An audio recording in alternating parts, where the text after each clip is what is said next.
Hello. Hello নিয়তি, তোমার দাদা নির্বাণ কোথায়? নিজের ঘরে হবে। আপনি কি? আমি ওর ফ্রেন্ড নিশা। আমি নির্বাণের সাথে কথা বলছিলাম, হঠাৎ করে আমি ওর আওয়াজ শুনতে পাচ্ছিলাম না। লুক, ও কোনো প্রবলেমে রয়েছে। আমি ও চিৎকার শুনেছি।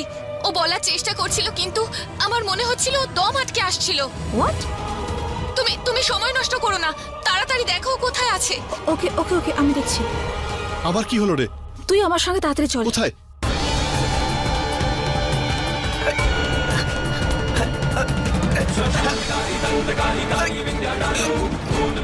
নির্বাণ দাদা, দরজা খোলো। নির্বাণ দাদা, দরজাটা খোলো।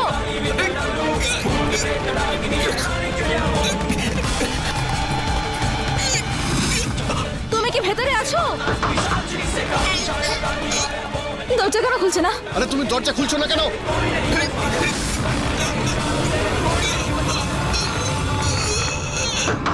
নির্বাণ দাদা, দরজা খোলো। নির্বাণ দাদা, দাদা, দরজা খোলো। মা, দাদা কি হয়েছে? নির্বাণ দাদা, দরজা খোলো। আরে কি হলো? কি হয়েছে? কি হয়েছে নির্বাণে? আপনার কাছে কি চাবি আছে? হয়েছেটা কি? আঙ্কেল চাবিটা দিন, দরজাটা খুলবো। কি হয়েছে? নির্বাণ, কি হয়েছে? ওর দম বন্ধ হয়ে যাচ্ছে, বাঁচাও। অক্ষত, দরজাটা ভাঙো নির্বাণ দাদা, নির্বাণ, তাড়াতাড়ি ভাঙো। দাদা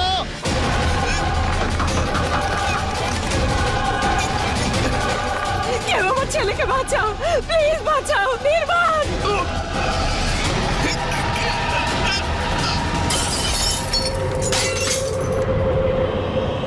নির্বাণ দাদা,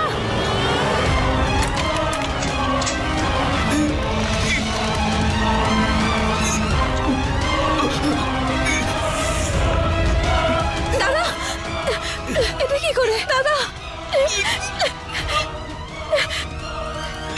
দাদা না না, কিচ্ছু হবে না, রিল্যাক্স। আরে এটাকে খোল।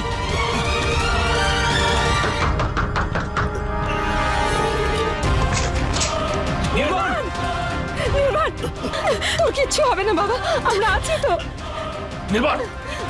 সাবধানে, সাবধানে।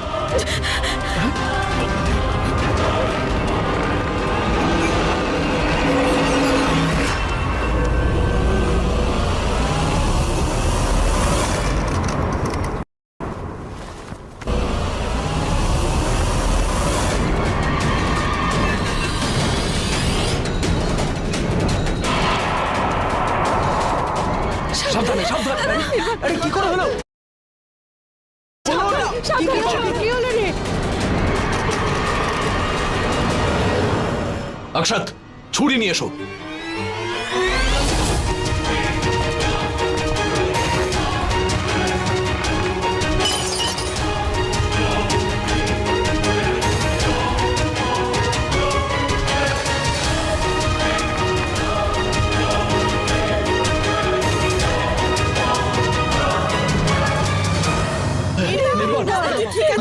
নির্বাণ, আস্তে।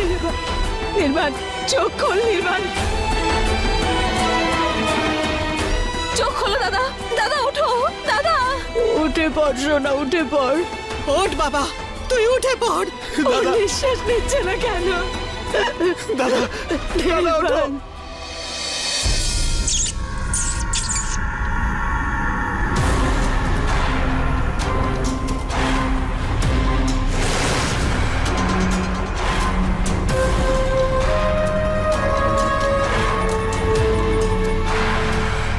সবই শ্বাস প্রশ্বাসের খেলা। শ্বাস আছে তো জীবন, আর শ্বাস না থাকলে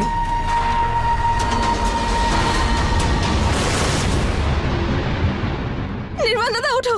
মা, দাদা কিচ্ছু হবে না। আমি, ভগবান প্লিজ আমার দাদাকে ঠিক করে দাও।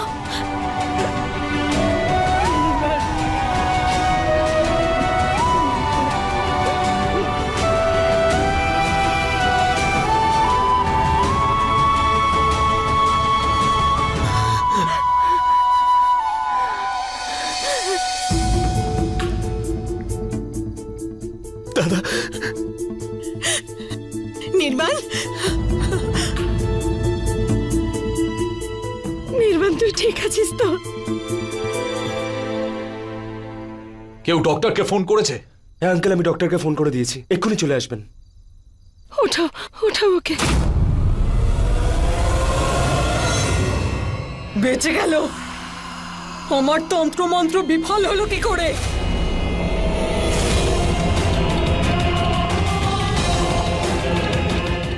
নিয়তি, বোকা মেয়ে, তুই এটা জানিস না তুই কার পথে বাধা হয়ে দাঁড়াচ্ছিস। 7 দিনের মধ্যে পৃথ্বী চৌধুরীর বাড়ির একজনের জীবন চাই, একটা বলি চাই। আমার তন্ত্রমন্ত্রের রাস্তায় আসিস না নিয়তি, আসিস না, না হলে সবার আগে তোর প্রাণটাই নিতে হবে। জাগো জলসা জাগো, মাত্র 7 দিন বাকি।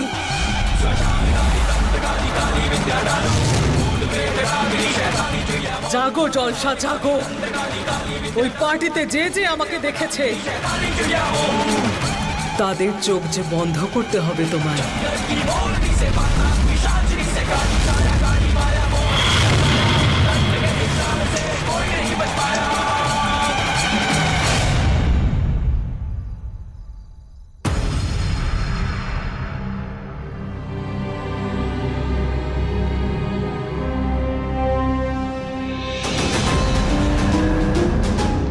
সব ঠিক আছে তো ডক্টর? বাইরে থেকে দেখলে তো বিশেষ কিছু বোঝা যাচ্ছে না। আমি কিছু ওষুধ লিখে দিচ্ছি।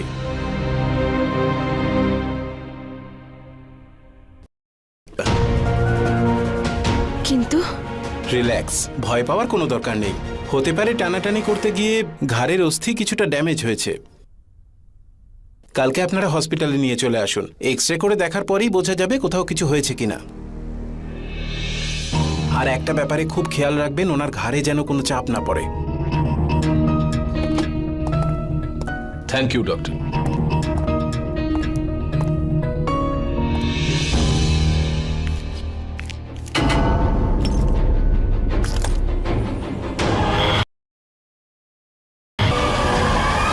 একটা কথা বল, পার্টি থেকে তো তুই ঠিকঠাকই বেরোলি, সব কি করে হলো?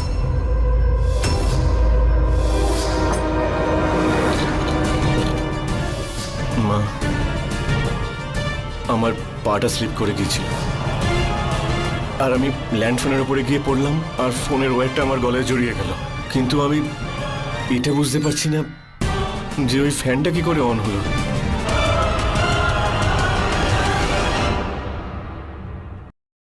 ইন্টারেস্টিং নির্বাণ, সবকিছুই তো বললে তুমি, কিন্তু এটা বলনি যে তুমি পিছলে কি করে, নিজে থেকেই নাকি ওই ড্রিঙ্কসের কারণে?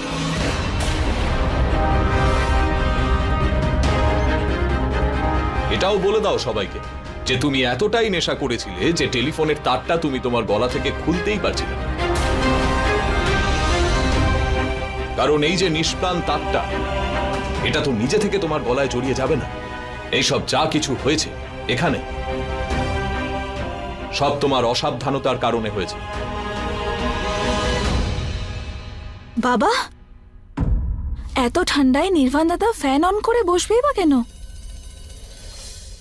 ব্যাপারটা কিছু অন্য। যখন আমি দাদার গলা থেকে ওই ওয়্যারটা টানছিলাম, তখন ওই সকেটটা ওয়্যারটাকে নিজের দিকে টানছিল।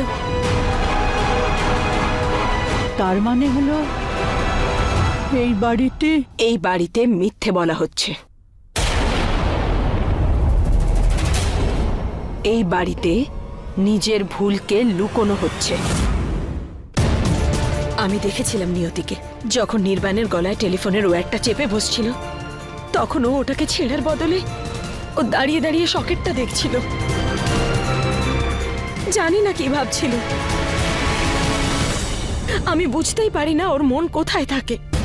আর ও যখন দেখলো যে আমি এগুলো নোটিস করেছি, তখন ব্যাস নিজের ভুলটা ঢাকার জন্য যা হোক একটা কিছু বলে দিচ্ছে। মা মা, আমি এটা কেন করব? আমি অনেক হয়েছে নিয়তি, এবার চুপ করো। সুমতি, এখানে যা কিছু হয়েছে সেটা কেবলমাত্র নির্বাণের অসতর্কতার কারণে হয়েছে। যাকে এসব ছাড়ো এখন, তুমি বিশ্রাম নাও নির্বাণ। ওকে বিশ্রাম করতে দাও আর আমরা সবাই নিজেদের ঘরে যাই।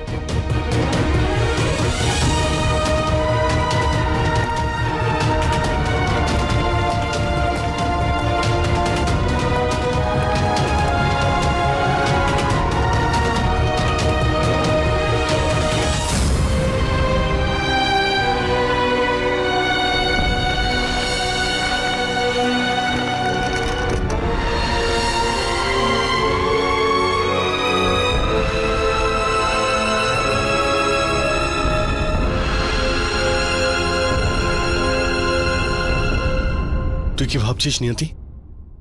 আরে আমি ফিল করেছিলাম ওই সকেটটা ওয়্যারটাকে নিজের দিকে টানছিল। নিয়তি তুই আরে একসাথ, আমি যতটা মায়ের কাছে যাওয়ার চেষ্টা করছি আমি তত দূরে চলে যাচ্ছি।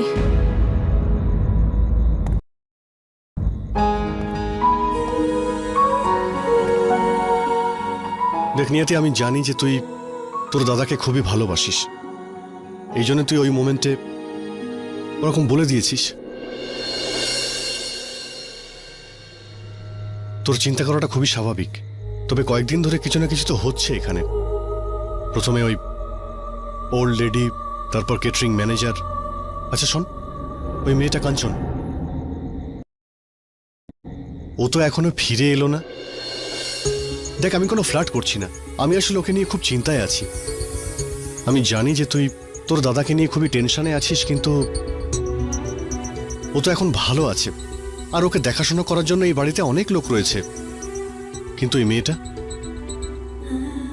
ও তো একদমই একা এই নতুন শহরে কি করে সবকিছু ম্যানেজ করছে। সেই জন্য ওকে নিয়ে আমার খুবই চিন্তা হচ্ছে। জানি না ওর সঙ্গে কি হচ্ছে, আর তার উপর ওই মেজাজি অফিসার, জানি না ওর সঙ্গে কিরকম ব্যবহার করছে।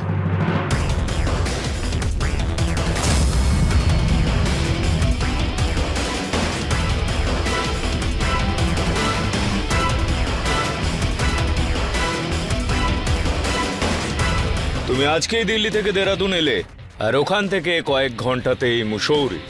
আজকেই A1 ক্যাটারিং এ লোক কম হওয়ার কারণে জবও পেয়ে গেলে। আজই পার্টিতে তুমি ফুলদানি ভাঙলে, আর পৃথ্বী চৌধুরী তোমাকে ক্ষমা করে দিলেন। আজকেই তুমি ওনার মেয়ের বান্ধবীও হয়ে গেলে। আজকে একটা খুনও হয়ে গেল। তোমার আজ খুব একটা শুভ ছিল না। কিন্তু আমার কি ভুল আছে এতে? তোমার নয়, তোমার আজকে। সেই জন্য তুমি আজ আর গতকাল মিলিয়ে একটু ভাবো, মাথায় একটু জোর দাও, তোমার সাথে এসব কেন হচ্ছে। টাইম অফ স্যার, আজকের মতো সময় শেষ। আমি আসলে বলতে চাইছিলাম যে 12টা বেজে গেছে, তাই আজকের দিন শেষ, নতুন দিন নতুন ভাবে শুরু।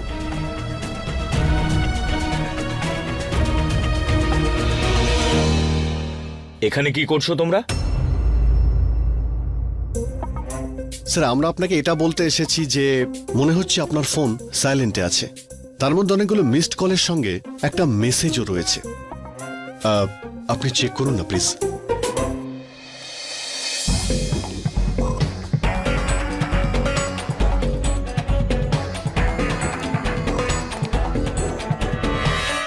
কমিশনার স্যারের হুকুম, তাহলে তো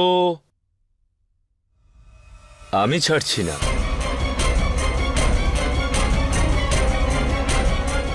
বাহ মিস চৌধুরী, বাহ, নিজের বাবাকে বলে কমিশনারকে দিয়ে ফোন করিয়েছো। এই কানেকশনটা তো তুমি একদম ঠিক লাগিয়েছো। এরকম উদ্দেশ্য ছিল না স্যার। আপনি কাঞ্চনকে জেরা করার জন্য পুলিশ স্টেশন নিয়ে আসলেন, আর ল অনুযায়ী 6টার পরে আপনি কোনো মহিলাকে পুলিশ স্টেশনে রাখতে পারেন না যদি তার উপর কোনো কেস না থাকে। এন্ড আই হোপ কাঞ্চনের ওপরে এখনো কোনো কেস হয়নি। সেজন্য প্লিজ আপনি তাড়াতাড়ি করুন, আমাদের বাড়ি যেতে হবে। ভেরি স্মার্ট মিস চৌধুরী, তুমি তো আইনে প্যাঁচ খোঁজ বেশ ভালো জানো, অনেক কিছু জানো তুমি। শুধু এই জন্য ভেরি স্মার্ট তুমি। এই জন্য আমি ওকে ছেড়ে দিচ্ছি। নিয়ে যাও তোমার বন্ধুকে। চলো কাঞ্চন।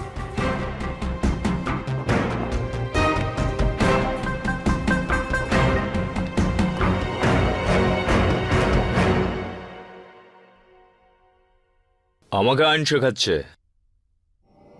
জয়সওয়াল, খোঁজ খবর নাও তো এদের। এবার আমি শেখাবো এদের আইন। খোঁজ নিয়ে দেখা তো যাক কত দূর পর্যন্ত যেতে পারে এদের বাবা।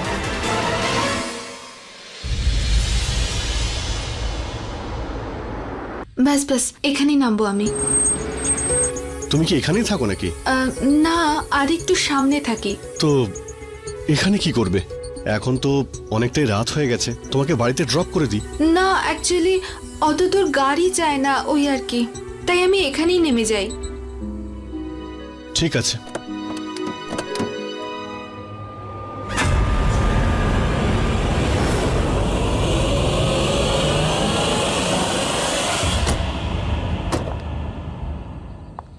নিয়তি, অক্ষত, থ্যাংক ইউ সো মাচ। যদি আমার মা জানতে পারে যে জবের প্রথম দিনই এইসব হয়েছে আর আমাকে পুলিশ স্টেশনে যেতে হয়েছিল, জানি না কি অবস্থা হতো ওনার। উনি এমনিতেই প্রথম থেকে খুব অসুস্থ। Thank you so much. তুমি তো আমাদের এটা বলতে বাধ্য করছো যে এটা তো আমাদের কর্তব্য ছিল। হা হা হা হা।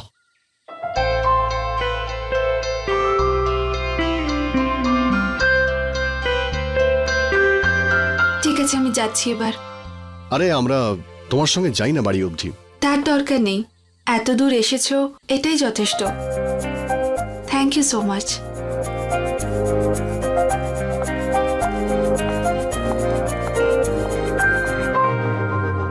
অক্ষত, হ্যাঁ যাই? হ্যাঁ হ্যাঁ, চল।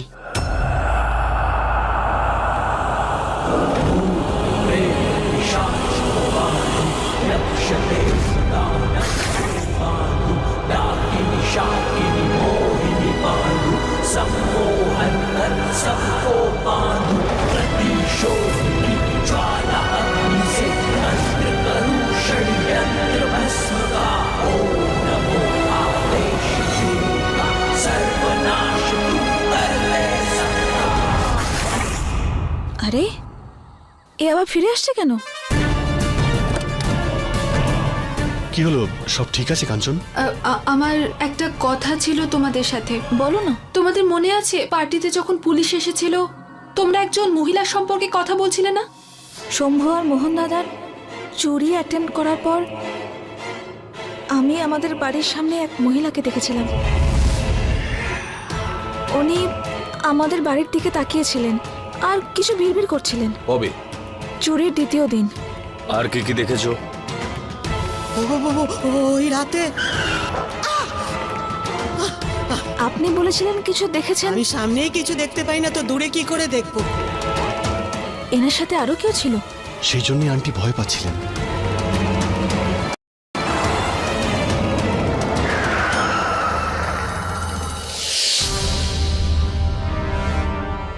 হ্যাঁ, ওই পার্টিতে আমি ওরকমই একজন মহিলাকে দেখেছি। কিন্তু তুমি তো এই মহিলাকে কোনোদিন দেখোনি, তো তুমি কি করে জানলে যে উনি সেই মহিলাই? ওই নিয়তি যেরকম বলছিল উনি সেরকমই ছিল। কখন? যখন আমি ভাসটা নিয়ে তোমার বাবার কাছে যাচ্ছিলাম।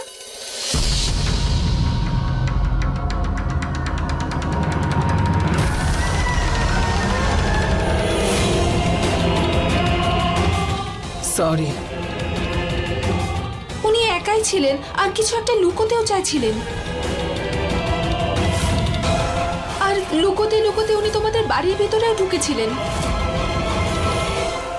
কাঞ্চন, এই কথাটা তোমার পার্টিতে ইন্সপেক্টরকে বলা উচিত ছিল। সেই সময় আমি এতটাই ভয় পেয়ে গিয়েছিলাম যে আমার মাথাতে এই কথাটা আসেনি। আর আমি এখনো শিওর নই যে উনি সেই মহিলাই কিনা। আর আমি জানি না যে ওই মহিলাই তোমাদের ম্যানেজারকে মার্ডার করেছে। তোমার ওর মুখটা ঠিক মতো মনে আছে? যদি তুমি তাকে আবার দেখো তাহলে চিনতে পারবে? হ্যাঁ। তাহলে তো আমরা তোমার ডেসক্রিপশন অনুযায়ী ওই মহিলার একটা স্কেচ বানাতে পারি। তুমি তুমি করতে পারবে তো? হ্যাঁ। তুমি একটা কাজ করো, তুমি কাল আমাদের বাড়ি চলে এসো, আমি বাবার সঙ্গে কথা বলে নেবো।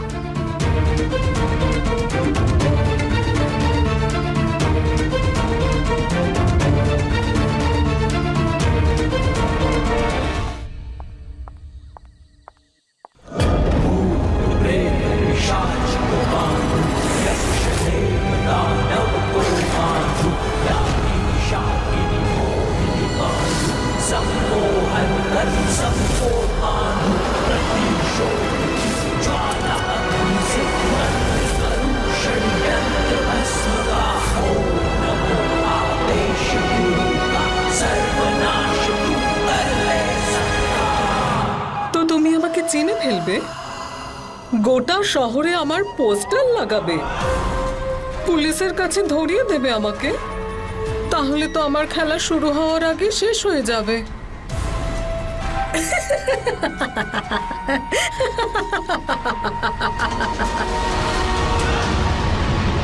বোকা নির্বোধ মেয়ে, তোমাকে তোমার বোকামির শাস্তি পেতেই হবে।